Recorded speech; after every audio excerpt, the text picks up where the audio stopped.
Well, it is almost 10 months later, and questions do still remain about what happened the night that 4 Americans died in Benghazi. The new action that has just been taken today to try to push this to a higher level. Well, top Republican Congressman ISSA issuing new subpoenas in the Benghazi terror attack investigation, calling on 4 current and former State Department officials to testify about the events from that night.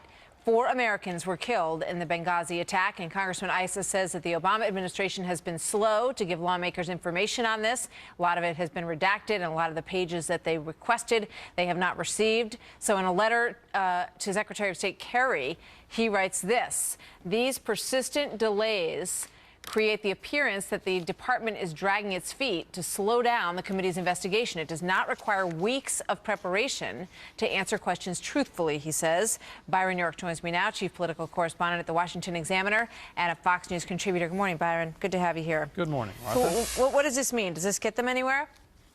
Well, there's a public fight between the House and the administration over Benghazi, and then there's the behind-the-scenes fight, and this is the behind-the-scenes fight. What happened was, back in April, Issa wrote a letter to John Kerry asking to interview, saying there's 13 people I need to interview. Nothing happened. Issa wrote another letter in May. There's 13 people I need to interview. Nothing happened. Now it's getting toward the end of June, still hasn't interviewed those. He's picked 4 of them, 2 of them from the Diplomatic Security Services, 2 of them from the Bureau of Near Eastern Affairs, and sent subpoenas to them. So he's basically saying, my patience is finished. I need to talk to these people. Yeah, and do you think he's going to get anywhere with it?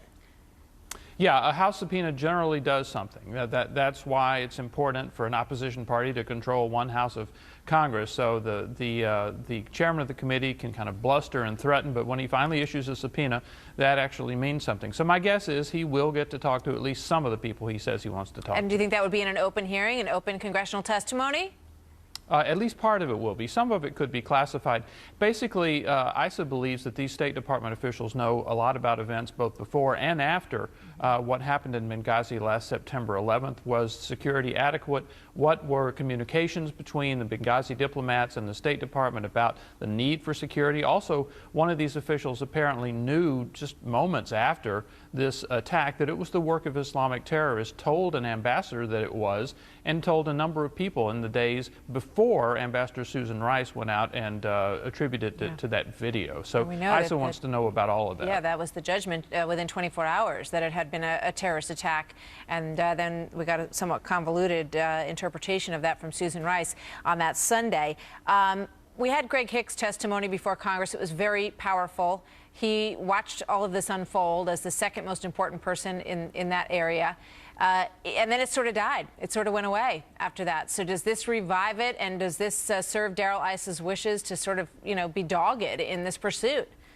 I don't think it really actually revives it. None of these people were actually there. The reason Greg Hicks' testimony was so dramatic was that he was in Libya, not in Benghazi. He was in Tripoli. But if we finally hear from somebody who was in Benghazi that night, that will really be dramatic.